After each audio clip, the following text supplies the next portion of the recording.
Social introductions. Ladies and gentlemen of excellent family, introduced in an atmosphere of elegance and refinement. Object, matrimony. Unfortunately, I won't be able to offer my usual lightning-fast service today, as I happen to have a previous appointment arranging the second marriage of Mr. Horace Gallagher, the well-known half-a-millionaire. As my late husband, Captain Levi, used to say, that means he's got at least 60,000 cash. But I will do my best to see that you are carried across someone's threshold before the week is out. I am also available for financial consultation, instruction in the guitar and mandolin, short-distance hauling, and varicose veins reduced. Mrs. Levi! Mr. Kemper, the artist! Mrs. Levi, the train for Yonkers leaves in 5 minutes, and if we don't get there on time... I know, Mr. Kemper will make that train. And not only will Horace Gallagher give you permission to marry his servant guard, but he will dance at your wedding. And not alone either, as I happen to be engaged in finding him a suitable second wife. What he really wants is someone steady to clean the house. I know all about it, Mrs. Levi. Half of New York says he's going to propose to Mrs. Ireland Lloyd this very afternoon. Which is exactly why I can take on your case, Mr. Kemper, and kill off 4 lovebirds with 1 stone, or whatever I'll throw, I'll see it. My, let me just... Oh, no.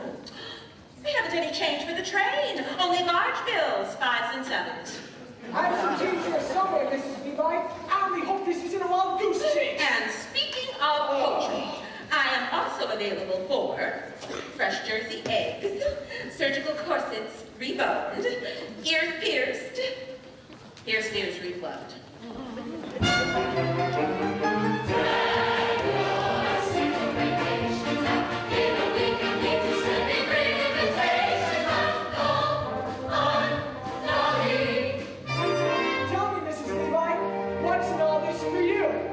A living, Mr. Kemper.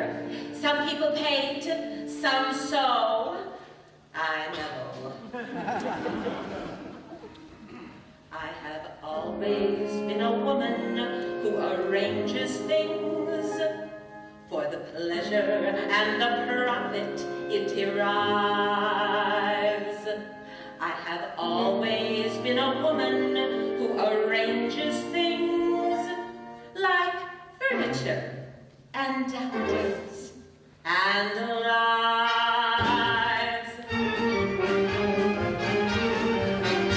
When a man with a timid tongue meets a girl with a diffident air, why should the tortured creatures beat around the bush when heaven knows Mother Nature only needs a little push? So I put my hand in here, I put my hand in there, and a girl over 6'3" loves a man who comes up to her ear. Surely it's obvious she'll never be seduced till some kind soul condescends to give her beau a little boost. I put my hand in there, I put my hand in here.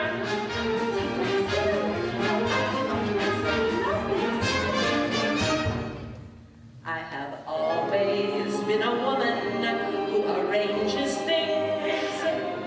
It's my duty to assist the Lord above.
Levi, I'm getting married again.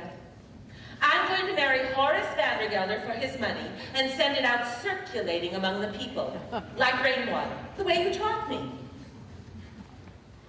Oh, it won't be a marriage in the sense that we had one, but I shall certainly make him happy. And I am tired, Ephraim, tired of living from hand to mouth. So I want a sign that you approve. Mrs. Levi! Sometime today. Don't worry, Mr. Kemper. We'll make the train, we'll get to Yonkers, just leave everything to me. For when my little pinky wiggles, some young maiden gets the giggles, then I make my knuckles active. He says she's so attractive. Then I use my index digit, and they both begin to fidget. Then I clench my palm. The preacher reads the psalm when I put my hand in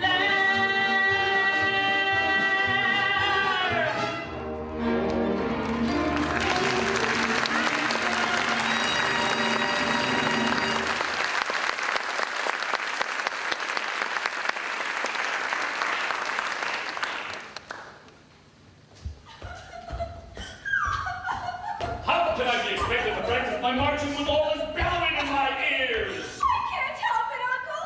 I love Ambrose Kemper. And I say you're too young to be in love with anybody. I'm not too young. I'm 17.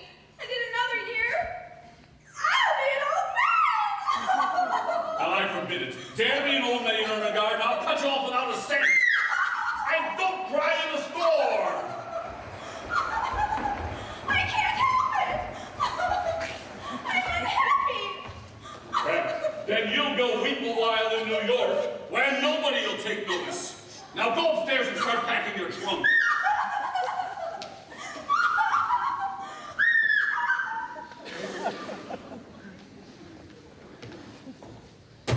Cornelius, Barnaby. You stamped, Mr. Vandergelder? I did. I've got news for you both. I'm going to New York this afternoon to march in the 14th Street Association Parade. And when I get back, you'll have a mistress. But I'm too young, Mr. Gelder!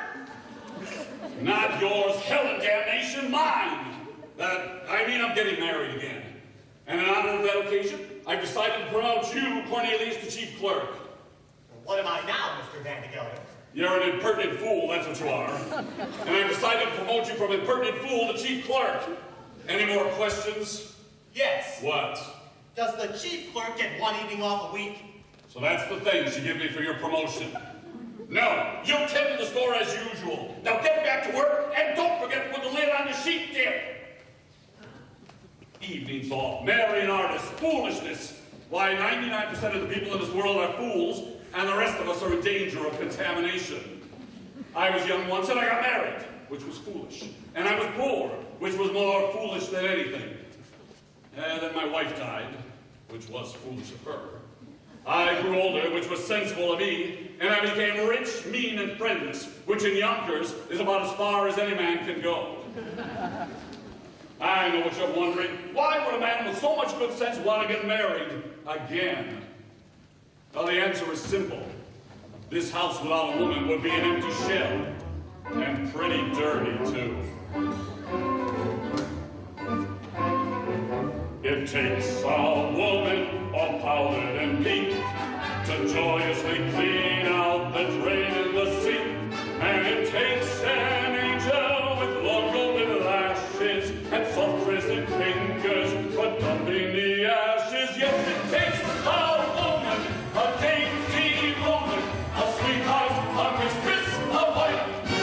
Oh, yes, it takes a woman, a fragile woman, to bring you the sweet things in life. A frail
Congratulations, congratulations, 1,000 congratulations. What? Congratulations, Mr. Vandergelder. All New York is buzzing with the news that you have practically proposed to Irene Malloy. The street is lined with young women prostrate with grief. Congratulations and sympathy. Sympathy. Did I say that? A slip of the tongue. No, I am delighted with the happy news. After all, she wasn't easy to unload. By that I mean I, for one, never believed what people said. You know, rumors and things. Rumors? What rumors? Nothing to get upset about, Mr. Vandergelder. I mean, by all known fact, her first husband passed on quite naturally. It's just that he went so sudden. A few spoonfuls of chowder she made special for him, and no, it could happen to anyone. There's no truth in it. Just a word of advice, Mr. Vandergelder. Eat out. Now hold on, Mrs. Levi. You mean to say that... I mean to say nothing, Mr. Vandergelder. Just friendly advice. Keep away from the chowder. But anyway, she's ordered her wedding gown, Horace. Wait till you see it. Beautiful. Black. But as I said, congratulations on your forthcoming nuptials, and may you rest in... may guardian angels watch over both of you, particularly at dinner. Now see here, Mrs. Levi. You introduced me to Mrs. Malloy, and rumors or not, I intend on meeting with her this afternoon as arranged. Very well, Mr. Vandergelder, very well. Then I'll just have to tell the other girl, the heiress, not to wait. What did you say? Nothing. A word. Heiress. Particulars, Mrs. Levi. I demand particulars. Her name. Her name. Money. Ernestina Money. What a lovely name. Picture, if you will, hair as shiny as a newly minted dime. Eyes as big and round as silver dollars. And skin as soft and mossy as an old greenback. I can feel her now. Age 19, weight 102, waist 47. Waist 47? But that's with the money belt. Now, I could arrange for you to meet Ernestina this very afternoon. I ain't got time. I gotta bring my niece Herman to New York until she forgets a certain Ambrose Kemper. Oh, I could do that for you, Mr. Vandergelder. I know just how to handle these things. And then I'm marching to the 14th Street Parade. What a coincidence! Guess who has been chosen to ride on the main float, the spirit of 14th Street? Miss Money? I'll meet with her. But I still intend on calling on Mrs. Malloy as planned. Oh, dear Mr. Vandergelder, the races you make me run. Very well, then I shall meet you in front of Mrs. Malloy's on the park bench at 2:30 as usual. Just one question, Mrs. Levi. Suppose I don't choose Mrs. Malloy, and I don't like Miss Money neither. Well, then I happen to have another name on my list. A name I know as well as my own, but we'll not talk about it now. That will all come up in good time. Wait till you see Ernestina, Horace. A vision. A dream.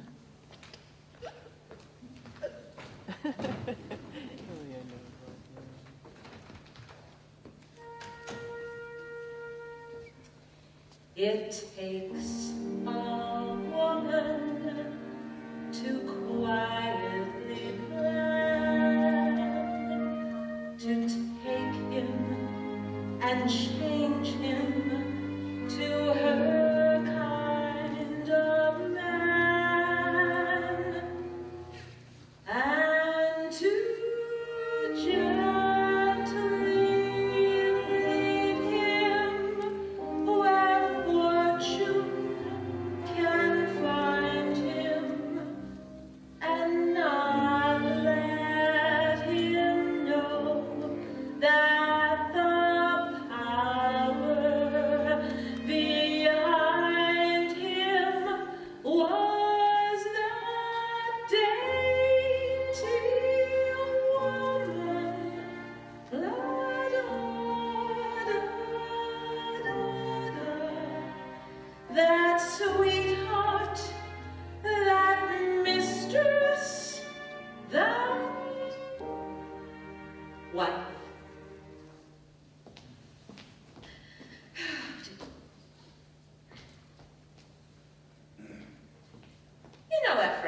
I think I'll have that room done over in blue wallpaper.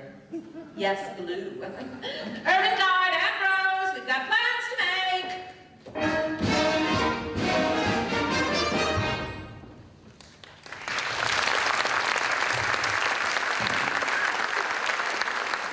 Chief clerk. Promoted from chief clerk to chief clerk.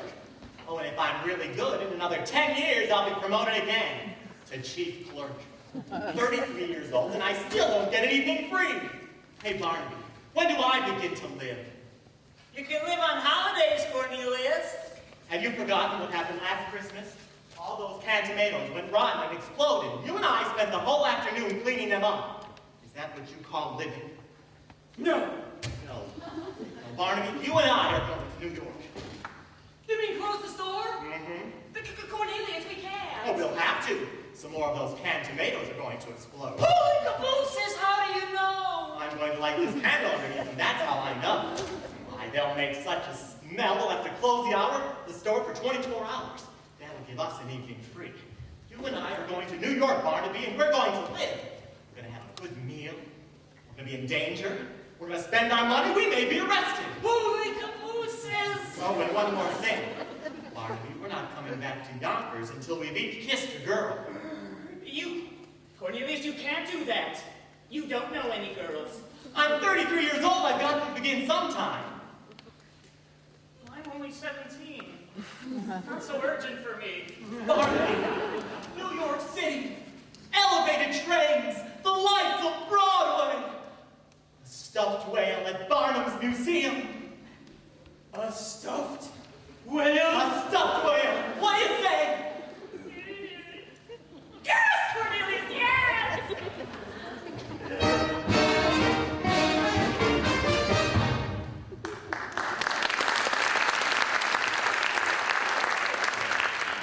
first thing to do is to make them financially independent. I know I'll find you a job. Can you dance? I'm an artist, Mrs. Levi. I paint. Well, then my card. Mrs. Dolly Levi. Painters taught how to dance. Now, there's a thing.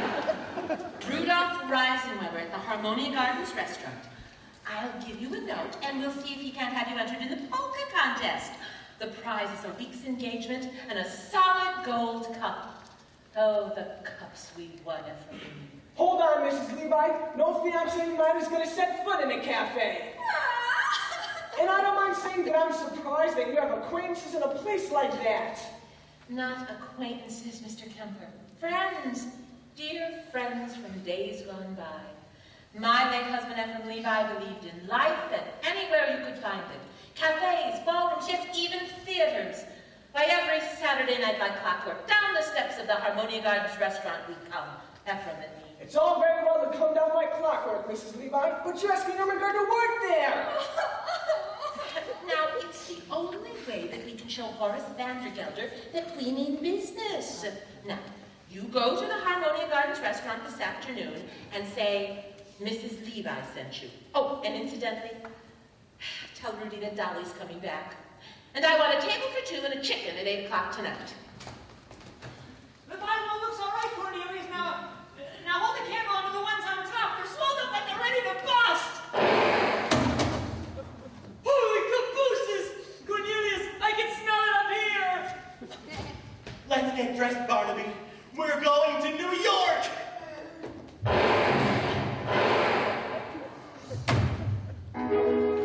Out there's a world outside of Yonkers. Way out there beyond this hick town, Barnaby. There's a slick town, Barnaby. Out there, full of shine and full of sparkle. Close your eyes and see it glisten, Barnaby. Glisten, Barnaby.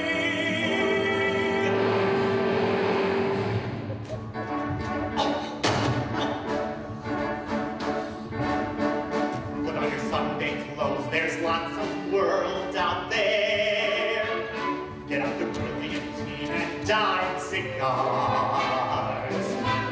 We're gonna find adventure in the evening air. Girls in light in a perfume night, where the lights are bright as the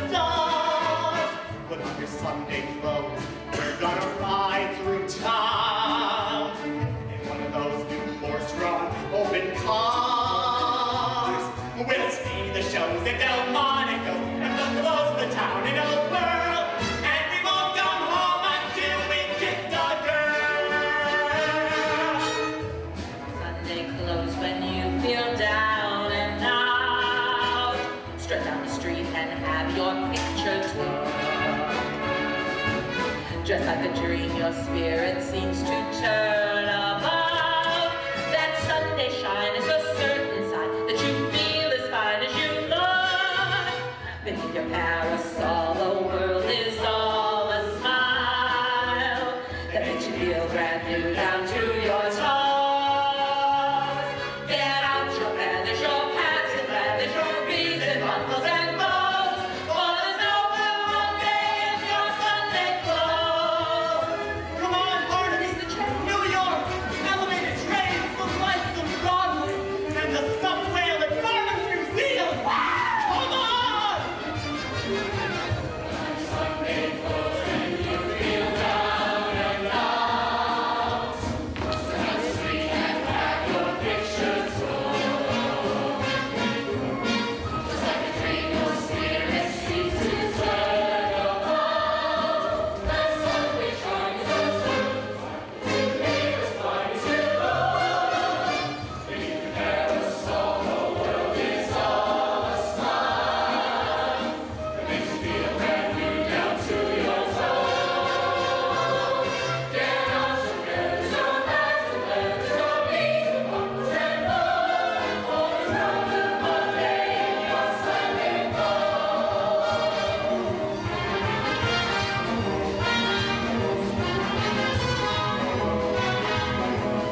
The well-known younker's half a millionaire, and my employer and friend, Mrs. Irene Malloy. Although if you ask me, he'll never take the place of her late husband, Mr. Peter Malloy. May he rest in peace. Wherever he is, I'm not too sure. Oh, it's all too much, what with late husbands and new marriages, and on top of everything else. Miss Mortimer, returning this hat for the third time. Same old story. She wants more cherries and feathers. Cherries and feathers. To catch a beau, I suppose. Although if you ask me, she'd do better with a nice heavy veil. I told her, ribbons down our back is what we'll be wearing this summer if we want to catch a gentleman's eye. Oh, but she would have none of it. Cherries and feathers she wants. On today of all days. And that poor, dear, sweet Mrs. Malloy has enough on her mind, what with... With what, Minnie? Mrs. Malloy! Oh, I could find out my tongue for the things I've said and the things I'm going to say, but as long as I've gone this far, I might as well go all the way. Mrs. Malloy, why are you... Well, why exactly... Just say it, Minnie. Why have I decided to marry Horace Vandergelder? Oh! Mrs. Malloy! I didn't ask you that. I would rather die than back than answer such a personal question. But as long as you did bring it up. I am marrying Horace Vandergelder for one reason and one reason alone, Minnie. To get away from the millinery business. I hate hats. Mrs. Malloy! And I can no longer stand being suspected of being a wicked woman with nothing to show for it. Oh, Mrs. Malloy! Don't protest, Minnie. All nurses are suspected of being wicked women. That's why I can't go into restaurants or theaters. That's all the proof they need. Take my word for it, Minnie. Either I marry Horace Vandergelder, or I break out of this place like a firecracker. Oh, what's this? Not Miss Mortimer again? Miss Mortimer. I'll take care of it. No, Minnie. Leave it be. You can make Miss Mortimer a new hat if you like. I'm going to wear this one myself. But, Mrs. Malloy, you can't. You're a widow, and that hat, it's provocative, that's what. Is it, Minnie? Well, who knows who may walk into the shop today, and provocative may be just what I want to be. Oh, Mrs. Malloy.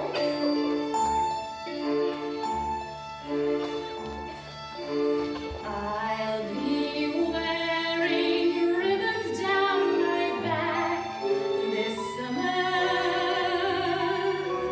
blue and green and streaming in the yellow sky. So if someone special comes my way this summer, he might notice me passing by,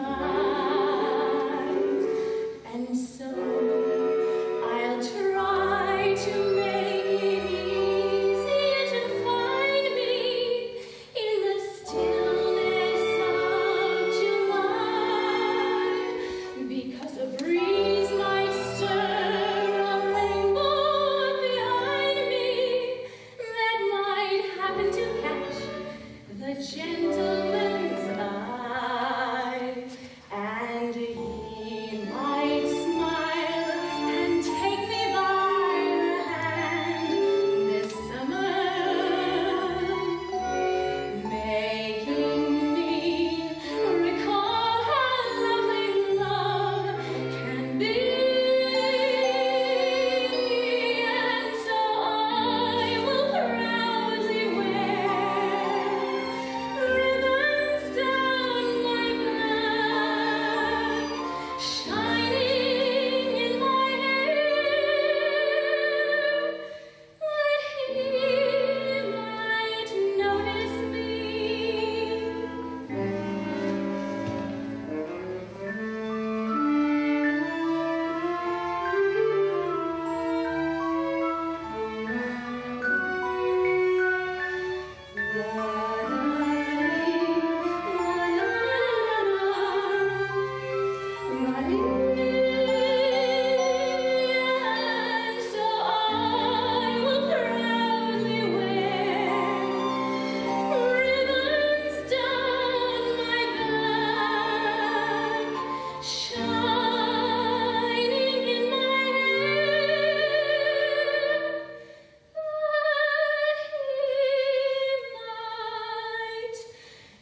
I don't. Peter Malloy, he was my share of love. And I'm not saying I was shortchanged. But once is enough for a woman as long as it's true love. And it was that. Minnie, look! There are two men staring at the shop. Men! Why, I do believe they mean to come in here. Oh, my goodness. Men, in the shop. Mrs. Malloy, what do we do? Do? Why, flirt with them, of course. Oh. Which one do you want? Oh, and you with all that talk about love. Love enough I've had, Minnie. It's a bit of adventure I could do with now. We'll get them all heated up and then drop them cold. It'll be good practice for married life.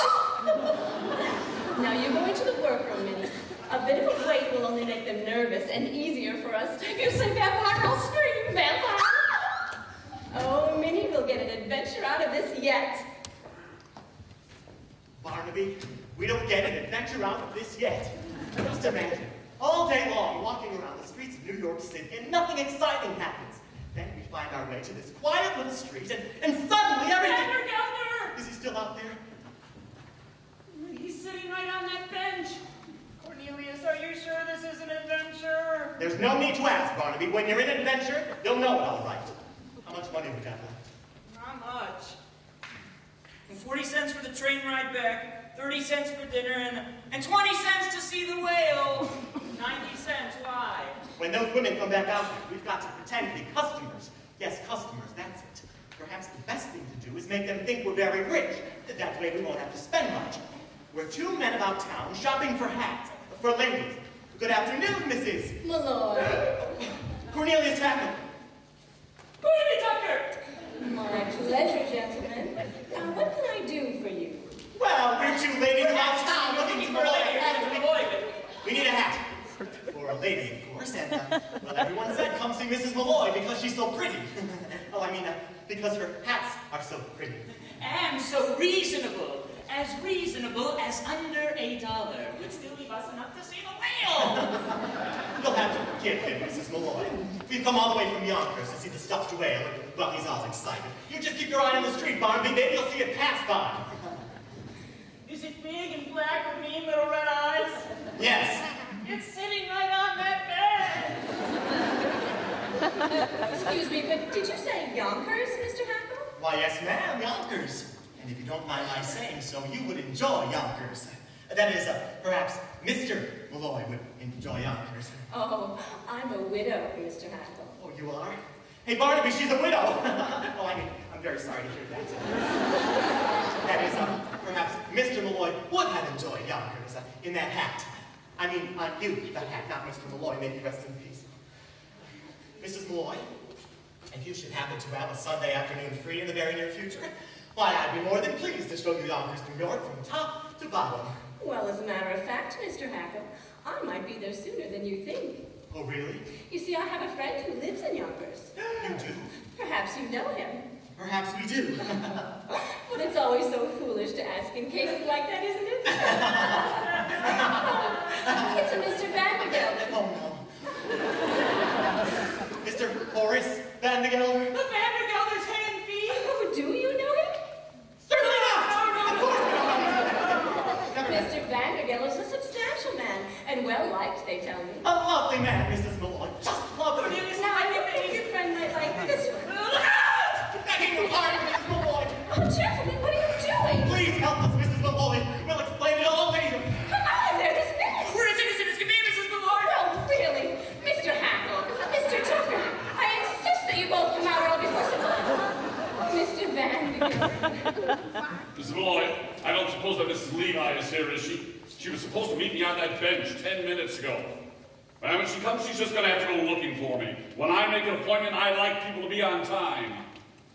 Here's a present for you.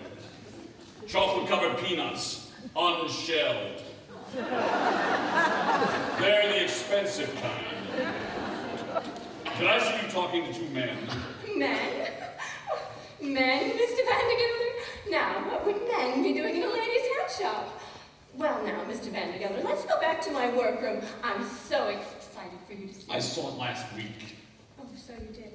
Well, Mr. Vandergelder, what's new in the hay and feed business? I understand you have 3 friends. What honors are you talking about? Yonkers. I hear it's a very beautiful city. And who's been telling you about Yonkers, may I ask? Nobody. A friend. What friend? Well, you see, He? a Christian, Mr. Vandergelder. Someone quite well-to-do, as a matter of fact. He was in the shop buying hats for ladies. You might even know him. Although it's usually silly to ask in cases like that. It's a Mr. Cornelius Hackle. Did you say Hackle? Why, yes. He just happens to be my head clerk, that's all. Mrs. Malloy, I demand an explanation. And I'm going to give it to you. Why shouldn't she know Cornelius Hackle? Everyone in New York knows Cornelius Hackle. He's in all the fashionable homes. He's at the opera. Why, he's at the Harmonia Gardens restaurant 3 times a week. Impossible. He's only got $146.35, and I keep it in my sink. You're killing me, Mr. Vandergelder. He's one of the Hackles. They built the canal. What canal? The Erie. Both. It ain't the same man. Who took the horses from Jenny Lind's carriage and pulled her through the streets of town? Cornelius Hackle. And who, dressed up as a waiter at a 5th Avenue hotel, dropped an oyster down Mrs. Astor's? Oh, I couldn't say, but it was Cornelius. He's the playboy of New York. Now, Irene, you were as taken with him as everyone else. Dolly, what are you saying? I've only seen him once in my life. Really, Dolly? Oh, of course.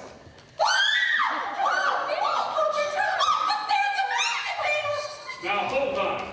If there's a man in that closet... No, Mr. Vandergelder, it's too dangerous. Mrs. Levi, no man who hides in a lady's closet can frighten me. Now stand aside. No man, indeed. I'm sure you'd make short work of any man with those muscles. I can see them now, rippling back and forth. Ripple, ripple, ripple under your bucket. Ripple back and forth, back and forth, back and forth. Mrs. Levi, for the last time, will you stand aside? Stand indeed. That's what the law is going to want to know when you're accused of entering this closet without a search warrant. I mean, what are we if we don't stand for the great laws of this land? I know what I stand for. I stand for motherhood, America, and a hot lunch for orphans. Take off your hat, sir. Fantasy Ross's flag is passing. Do you see?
God bless you. Mrs. Malloy.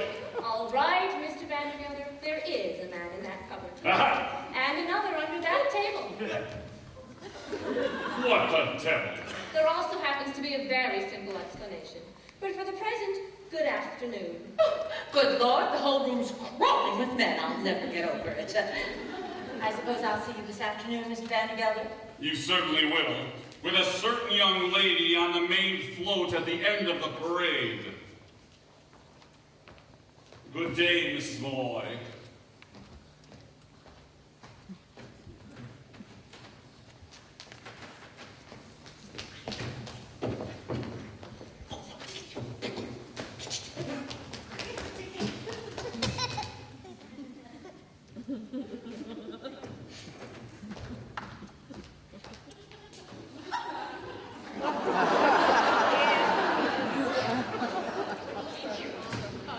Now, Mrs. Malloy, I can explain everything. I do not wish to hear any explanations, Mr. Haddleton. Just you and Mr. Tucker. Do me the pleasure of leaving my shop at once, or I'll send for Officer Gargany. oh, Irene, sending for the law is letting them off too easy.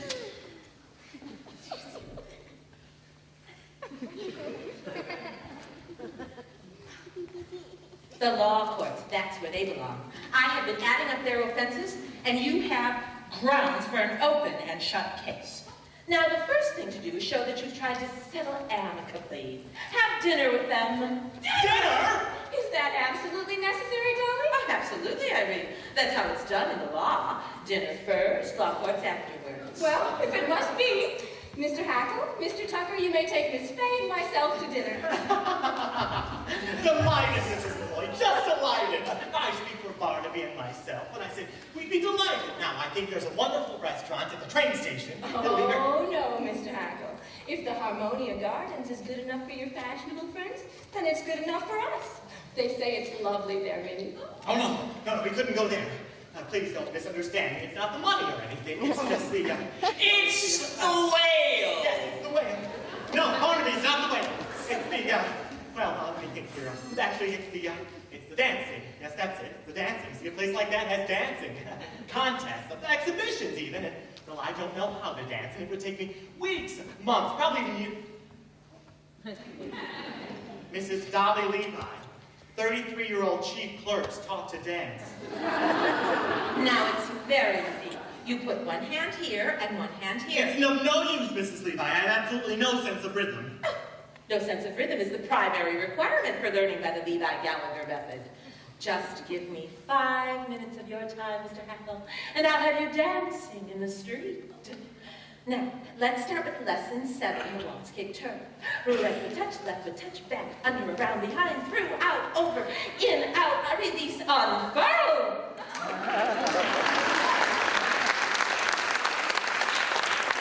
That was wonderful. When I think of the lucky woman who will find heaven in your arms, let's go back to lesson 1. Put your hand on her waist and stand with her right in your left hand and oh, just you need to use the feet. And 1, 2, 3, 1. Good. 2, 3. 1, 2, 3. Look! I'm dancing! Well, I was. Of course you were, Mr. Hackle. Take the someone whose arms you're in. Hold on to her tight and spin. And 1, 2, 3, 1, 2, 3, 1, 2, 3. Wow! I'm dancing! Oh, Mr. Hackle, turn around and turn around. Try floating through the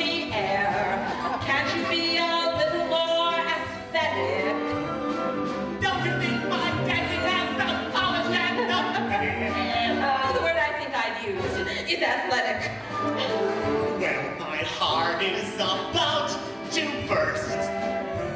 My head is about to pop. And now that I'm dancing, who cares if I ever stop? Look at me, everybody! I'm Cornell, tackle, sport, and dancing! Mr. Hackle. Oh!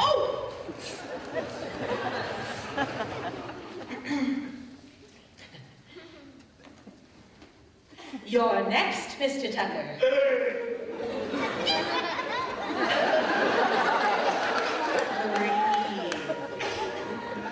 Glide and step, and then step, and glide. And everyone stand aside. Oh, Mr. Tucker, careful, Mr. Tucker. Look, he's dancing! I think he's been holding out on us. You could learn to polka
Let me go, Ephraim.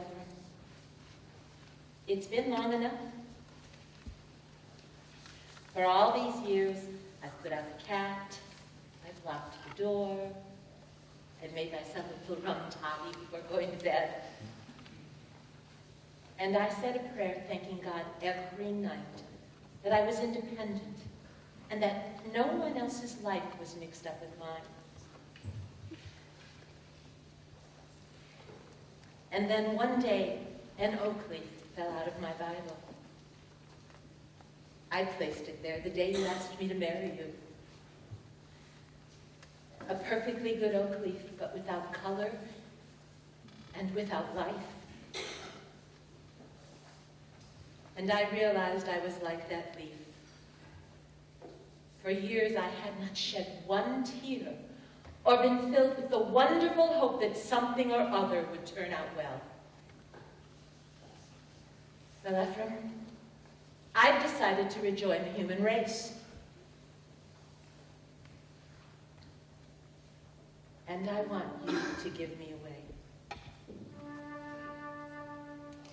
Before the parade passes by, I want to get in step while there's still time left. Before the parade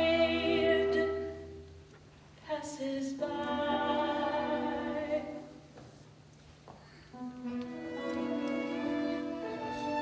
Mrs. Levi, come along.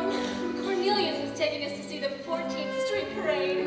Everybody will be marching. Why, Irene, you're crying. Oh, Dolly, the world is full of wonderful things. Come with us, Dolly. I will, Irene. I will.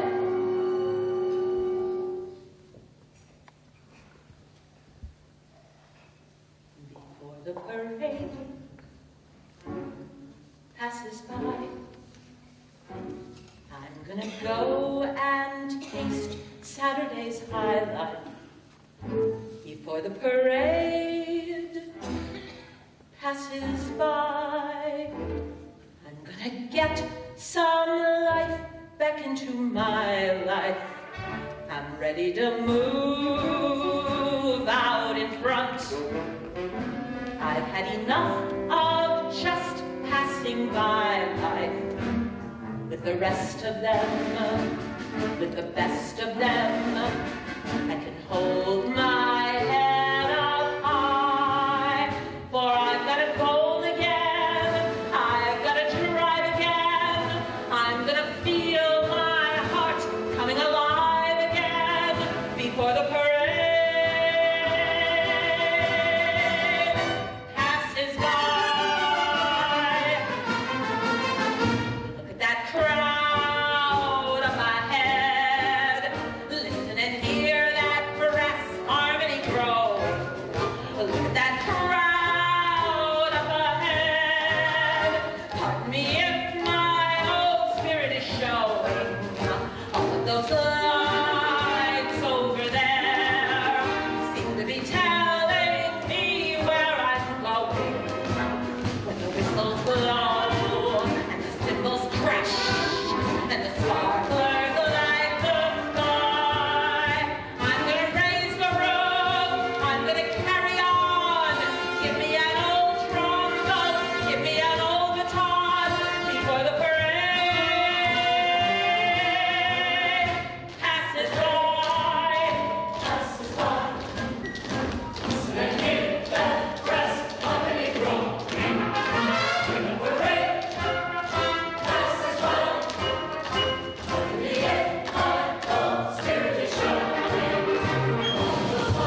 she's beautiful. She's everything.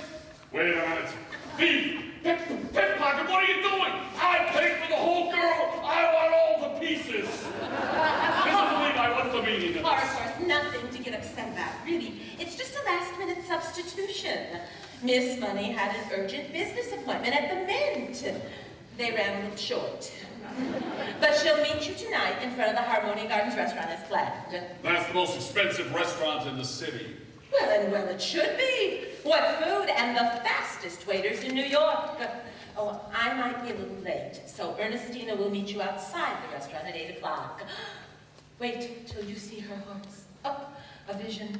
All in bright yellow with beautiful lace trim and tiny green velvet bows, humming an old-fashioned tune, Sweet Rosie O'Grady.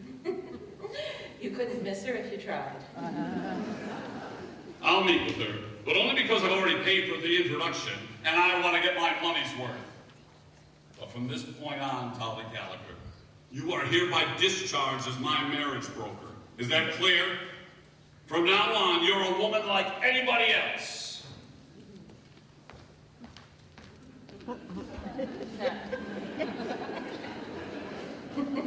Ephraim, he's as good as mine. I'm gonna raise the rope. I'm gonna carry on.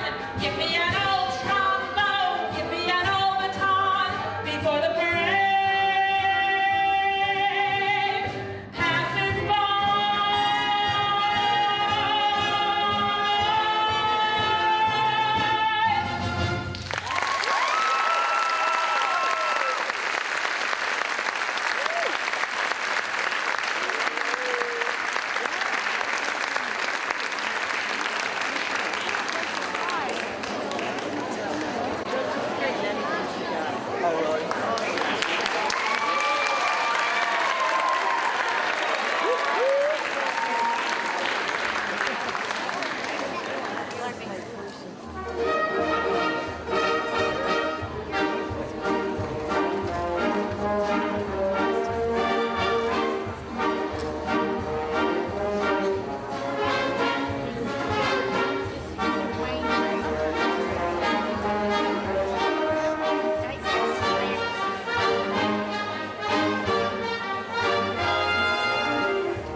Oh, no, sorry. Forgive me, but it's not the money or anything, of course. It's just that, well, actually, these days, the really elegant people never use hacks. Hacks is out. They all go by streetcar. J.P. Vanderbilt, Diamond Jim Then Morgan. by all means, a streetcar. Imagine, just think, I've been elegant all my life and never even knew it. Of course, if you really want to be elegant, Oh, we do. you walk.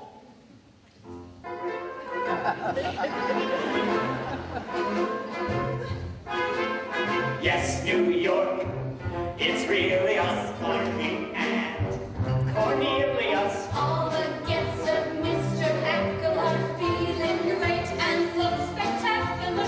What a knack there is to that acting like a born aristocrat. We got elegance if you ain't got elegance. You can never ever carry it on.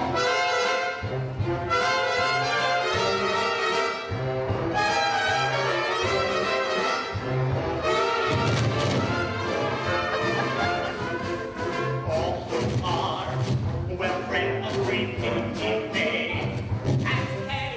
Exercise your wildest whims tonight. We are out with diamond gems tonight. Could they be misleading us? Silver spoons we use for baby us. We got elegance. If you ain't got elegance, you Can never ever carry it off.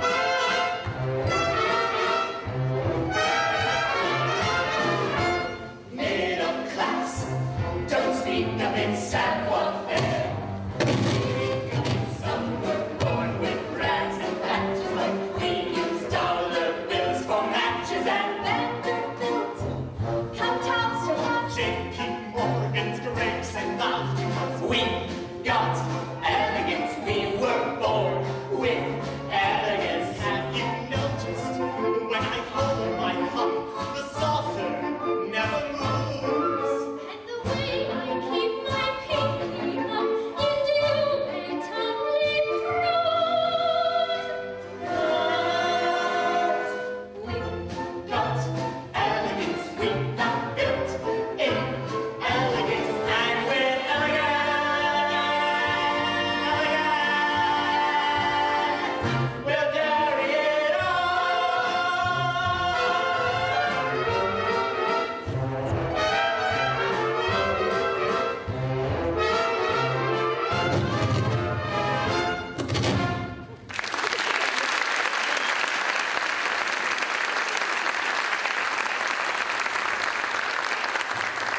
Oh, Minnie, they're counting their money again. Isn't that just like the rich?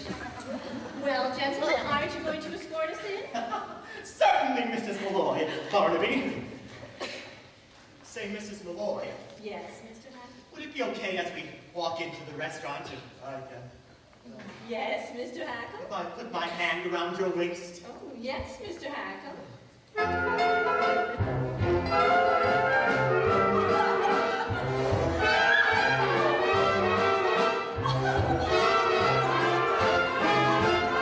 I don't want to be on stage. I just want to get married. You heard Mrs. Levi. This is the only way to show your uncle we mean business. Now, can you weep a little faster? You're throwing me off step. Faster! Oh, that's it.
Supreme Commander, that tonight of all nights, our usual lightning service will be twice as lightning as ever, or else.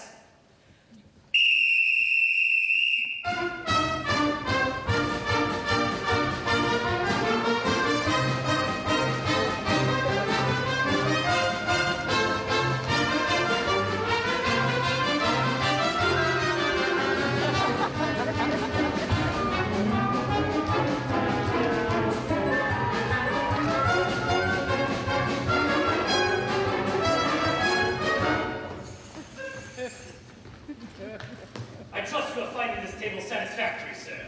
Our private dining rooms cost a bit more, but they do afford the best view of the entertainment. $1.40, Cornelius, that's all that's left. Are you sure? Count it again. Prepare yourself for a big night, Minnie. We're out with two of New York's best-known sports. I did make a mistake. It's only $1.35. I'll cut it once more. No, wait. You can't afford it. I'm going to order everything on the menu. Wait a minute.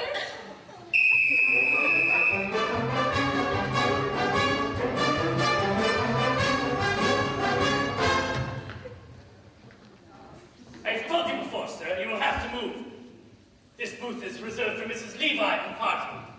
And who do you think I am? Only it's Horace Vandergelder and party. She's at my party, I eat in hers. Mr. Vandergelder, of course. It's just that Mrs. Levi mentioned nothing about you bringing your personal physician. That's enough rouge, doctor. But Mrs. Levi only ordered chicken for two. Chicken? Un pâté maison, soup du jour, and pomme soufflé. Why didn't you tell me this was an Oriental establishment? Just bring us 2 bowls of rice and get out of here. Now, Miss Money, I understand you carry respectable sums in your... Yeah, $2. I keep it in my garden.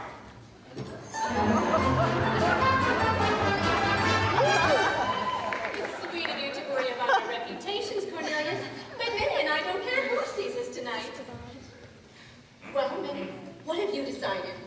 Oh, I couldn't order anything at these prices. I really couldn't. Great grindstones, what a sensible girl. Say, waiter, we'll have 4 bottles of beer, a loaf of yesterday's bread, and some cheese. Yesterday's bread. Oh, Cornelius, now I know how you keep half New York in stitches all the time. Minnie, have you ever had pheasant? Pheasant?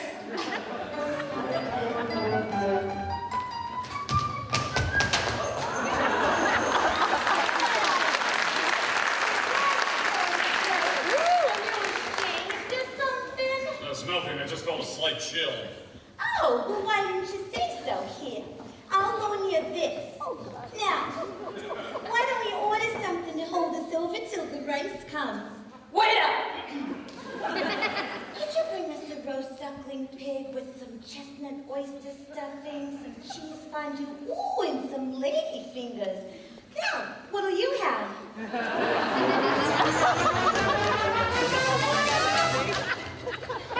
It's sweet of you to worry about our digestion, Cornelius, but I'm sure the pheasants are fresh. We'll take 4, please, and a nice red wine. No, wait! No wine! No wine? Champagne! Champagne! That's part of the champagne. This is quite an occasion. And we'll have some, some Neapolitan ice cream and some hothouse peaches and, oh, Barnaby, take this nickel and give it to the band leader. Ask him to play 2 Wild Rose. We'd like some music while we dine.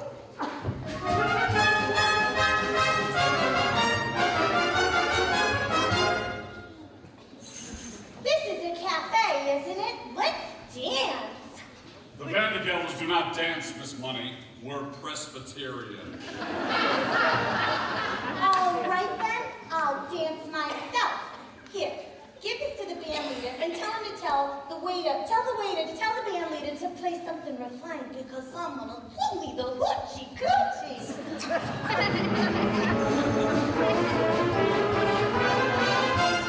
All right, Cornelius, I'll give the band leader a nickel, but promise you won't order anything else.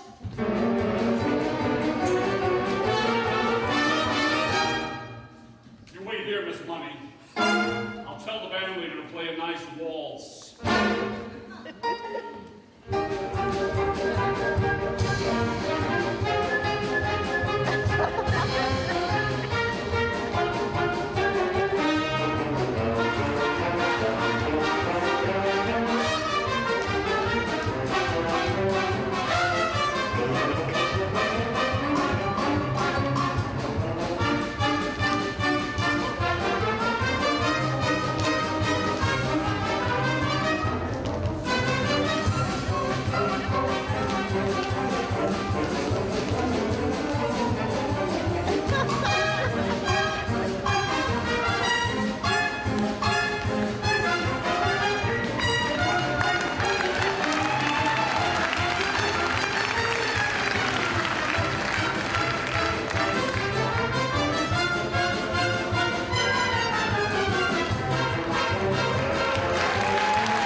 band leader and tell him to play a waltz. This is the band leader. Tell him to play.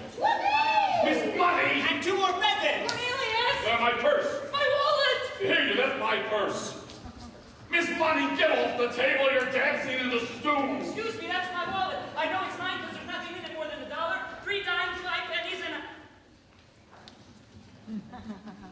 Cornelius!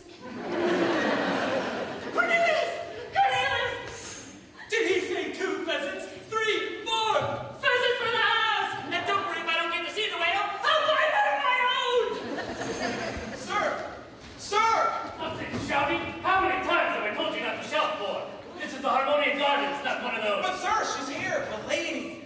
What? Are you sure, boy? Just like you said, 8 o'clock on the nose. Up pulls this carriage, out steps this woman with red hair and the biggest handbags I've ever seen. It's she. It's Mrs. Levi. She's in town. Rudy, is it true? I heard something loud outside the kitchen window. It's true. She's just stepped out of her carriage. Fritz, tell the man she's just stepped out of her carriage. Rudolph, it's true, no? It's true, yeah. She's just stepped out of a white and gold carriage. Oh, Rudolph, it's just like old times. Oh, yeah. Sir! Sir! Rudy! She's here.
Tomorrow will be brighter than the good old days.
Dolly? Dolly Gallagher? Well, what are you doing in that getup? And you're half an hour late. And I demand an explanation of... Ernestina. Exactly. Ernestina, whom I trusted. She wanted to do the hoochie-coochie. Well, she always was artistic, Horace. Oh, I'm going to have our table moved down front. Someone in the dance competition I particularly want you to see.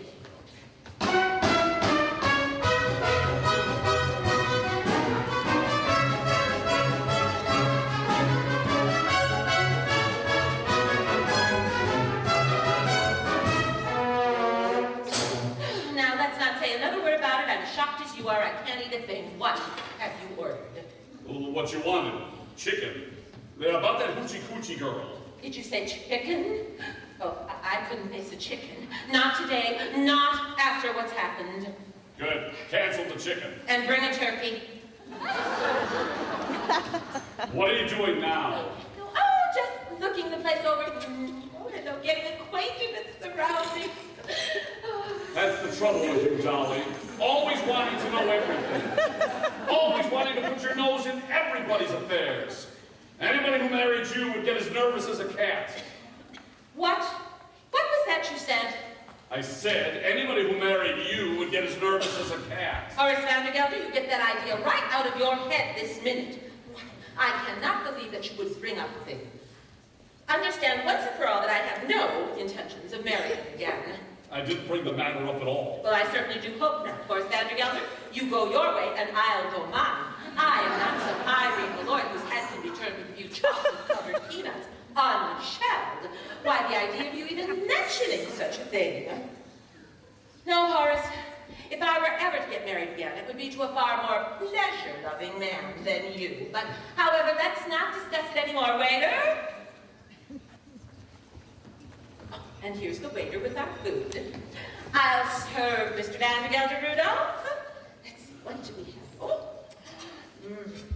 white meat. Oh.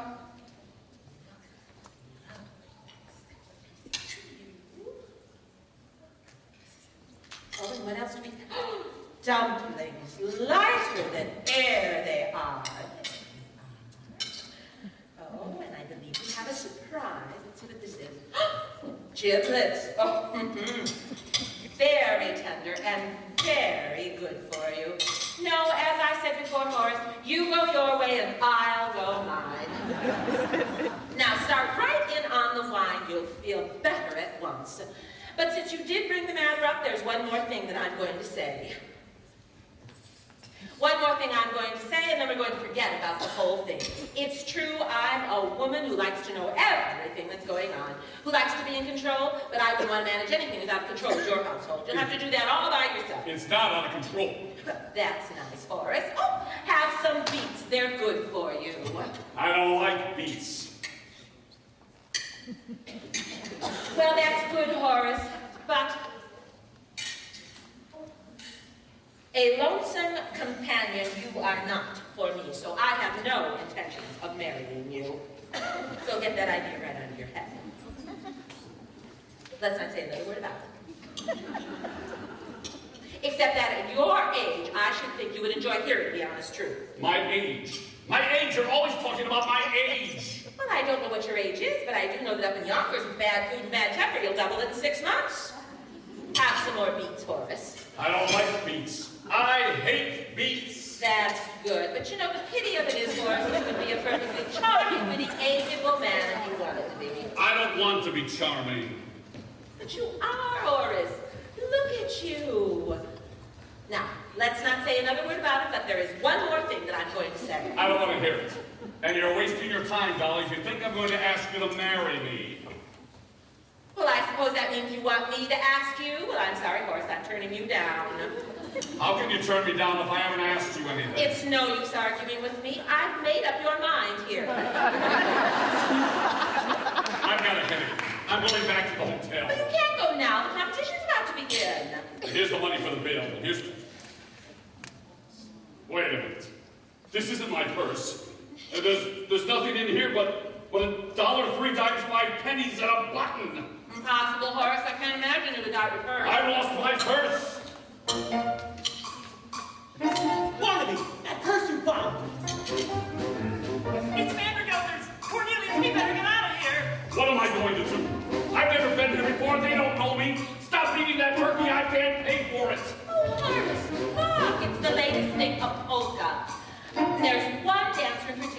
want to see Rudolph? Would you have our table moved down front? There's a dancer that I want Mr. Vandergelder to see.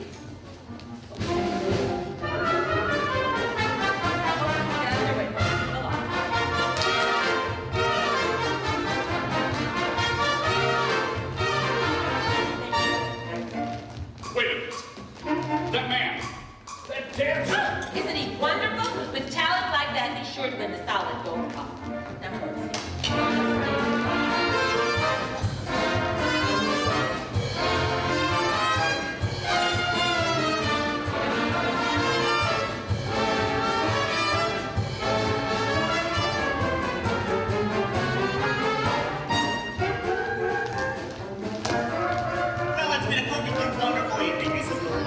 We're going to have to cut it just a little bit short. But it's a blanco. Cornelius, I simply must have one dance.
inciting a riot, disturbing the peace, assault and battery, pillaging and plundering, and several other serious violations of the law of this city.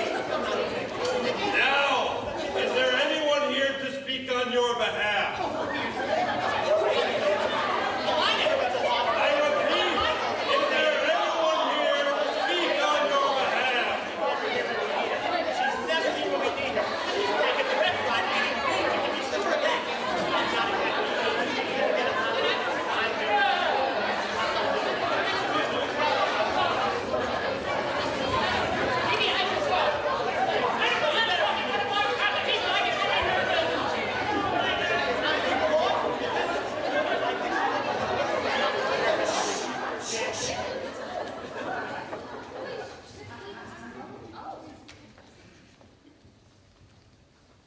Mrs. Dolly Levi, counselor at law. Your Honor, the defense rests. Ladies and gentlemen, please. There is no need to call witnesses. When I see upon the bench a brow that gleams with honor, and a pair of snow-white whiskers that bristle with fair play, and a nose. I ask you, ladies and gentlemen, to look at that nose. A flaming beacon of justice that shines in the night. Your Honor, would you turn your nose this way? Flaming beacon. A living symbol of the motto E proboscis unum. Your Honor, I ask for freedom for my clients and a verdict of guilty for the only real culprit, Horace Vandergelder of Gallagher, New York. Dolly! The one man of willful destruction to private property. A curtain torn, a vehicle bruised, with a solid gold cup. Bent. Cruelty to a poor, unfortunate minor. Would you mind repeating that, dear? Pardon me, Mrs. Levi, but if it please the court, I have something to say. Oh, I was just about to call on you, Mr. Hackle. Go right ahead. Cornelius Hackle, if you testify against me, you'll be discharged. We've already done that, Mr. Van de Gelder. I'll do it again. You've already done it again, Mr. Van de Gelder. But even if you hadn't, I'd still say what I have to say. See, I don't know anything about disturbing the peace or inciting a riot. But what I do know is that what happened to me today, which is the most wonderful thing that could ever happen to a man, might never have happened if I had followed your orders and stayed in Yonkers, New York. Your Honor, I'm talking about love! What? Are you telling me that after 33 years, you've fallen in love because you took one evening off? Oh no, Mr. Van de Gelder, I did not fall in love with Miss Irene Malloy of this city in just an evening. Oh no, it was less than that. It was an hour. Actually, it was less than that. It was a minute. No, it's less than a minute. A second. Less than that. A moment. That's it. Oh, I'll go slowly so you can get it all down. It only takes a moment for your eyes to meet, and then your heart knows in a moment you will never be alone again. I held her for an instant, but my arms felt sure and strong. It only takes a moment to be loved all life long. Oh, isn't the world full of wonderful things? Oh, there I sat cooped up and alone in Yonkers, New York, while all that time, wonderful people like Miss Irene Malloy were walking around in New York City, but I didn't even know it at all. Well, I don't know if you can see from where you're standing way over there. For instance, the way her eye and nose and forehead come together right here. Why, I tell you, a fine woman is the greatest creation of God on earth. Oh, I know. You can say all you want about Niagara Falls and the pyramids, but no, they're not in it at all. Oh, and I've known other women, plenty of them. But today I talked to one like equals, and they're so different from men. Oh, and mysterious too. Why, I bet you could know the same woman for 10 years and still not know whether she liked you or not. Now, Your Honor, today I've lost many things. I've lost my job, probably my entire future, and in fact, everything that anyone in this world would think is important. But guess what? I don't care. Because even if I have to dig ditches for the rest of my life, well, then I'll be a ditch digger who once had a wonderful day. I missed a few words back there, Mr. Hackle. Right after it's only. Takes a moment, but his arms felt sure and strong. It only takes a moment. He held me for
You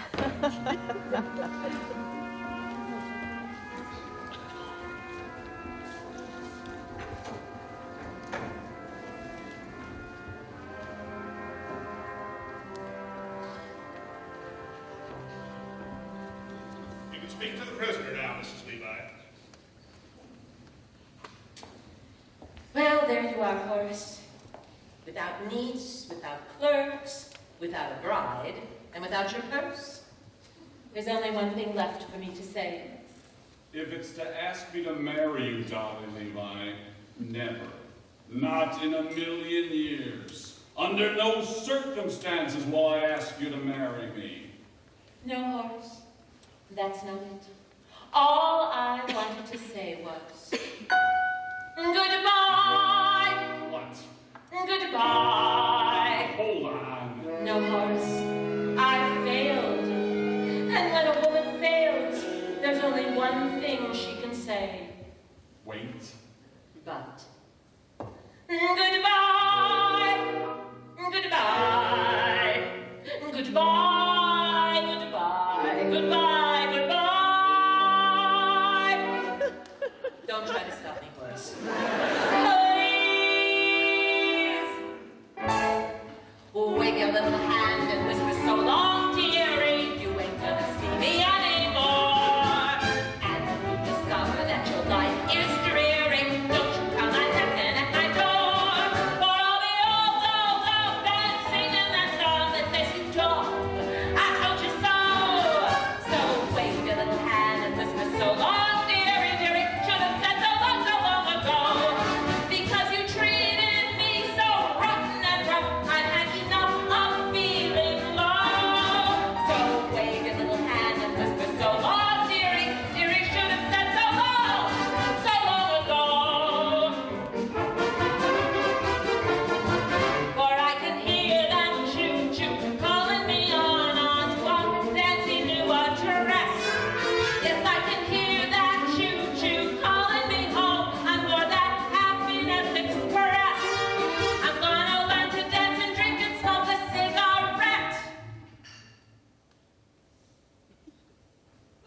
I'm going as far away from Yonkers as a girl can get.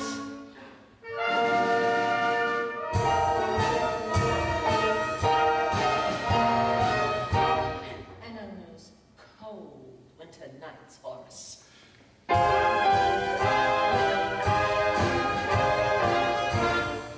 You can snuggle up to your cash register.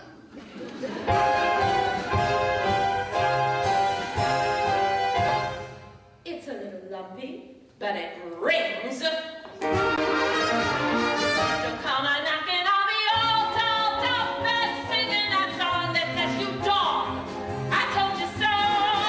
So, Horace, you will find your life a sad old story when you see your Dolly shuffle off to glory. Should have said so long.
Dolly, Levi, I wouldn't marry you if you were the last woman on earth. Not if you asked me 1,000,000 times.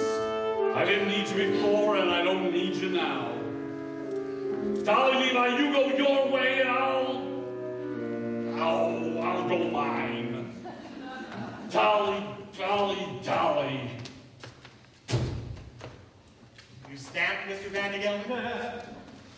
Oh, it's you, Mr. Hackle, Miss Malloy. Come crawling back, have you? Actually, I'm just back to get the money you owe me. $146.35. You see, I've decided to go into business for myself, and since the only business I know is hay and feed, I'm opening my own shop. And Cornelius has found the perfect location, Mr. Vandergelder, right across the street from you. So you think you can compete with Vandergelders, do you? Just you try. Here's another one come crawling back. What do you want? My back salary for the past month. $6.12.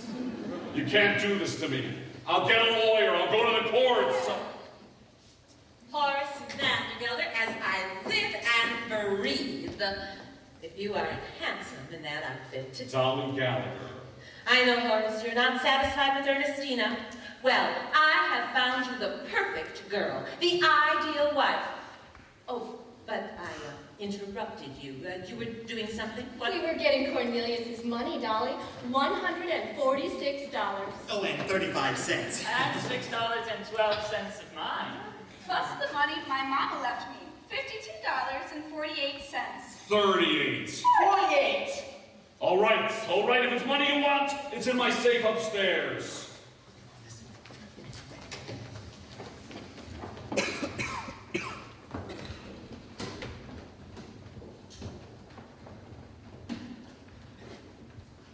Money.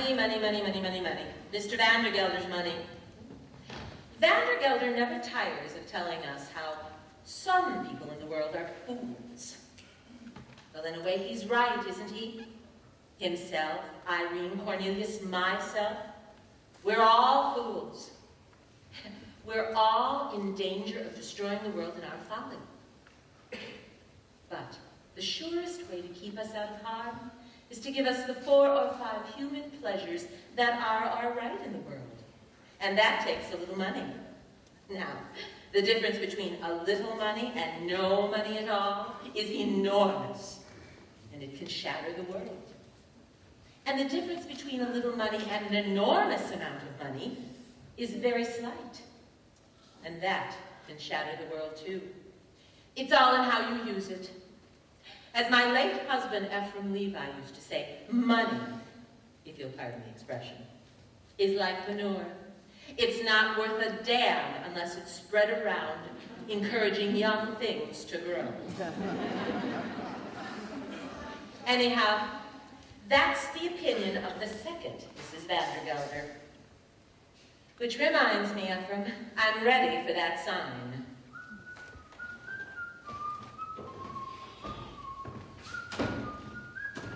Well, don't just stand there. That goes upstairs. Well, as I said before, Horace, I have found you the ideal wife. I don't need you to find me no ideal wife. If I wanted an ideal wife, I'd find her on my own. I found her. And it's you, damn it. Why, Horace? I was a fool with Mrs. Malloy and that other woman. Dolly, forgive me and marry me. Oh, Horace, stop right there. What do you mean? Horace, you are the first citizen of Yonkers. Your wife would have to be a somebody. Answer me, Horace. Am I a somebody? You are a wonderful woman. You're partial. No, Horace. It wouldn't be enough for you to load your wife with money and jewels, to insist that she be benefactress to half the town. Oh, by the way, it's bad business letting Cornelius open up across the street from you. Better take him back and make him your partner. Partner? That way Barnaby can have Cornelius' old job. Now see here, Dolly. And then we can all be together to dance at Ermengarde's wedding. Well, now you've gone too far. I'll dance at the wedding. Besides, I don't know how to dance. It'd take me weeks, months, years to learn.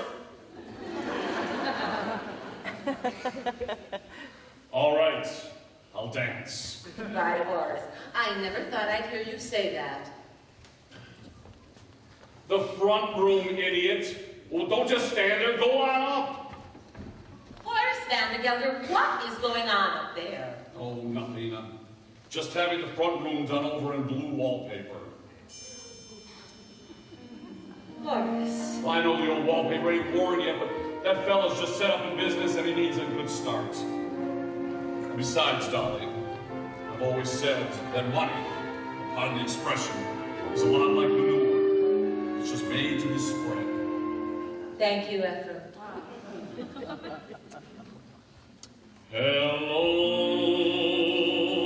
Dolly. Well, hello, Dolly. It's so nice to have you here where you belong. I never knew, Dolly, without you, Dolly, life was awfully flat, and more than that was awfully wrong.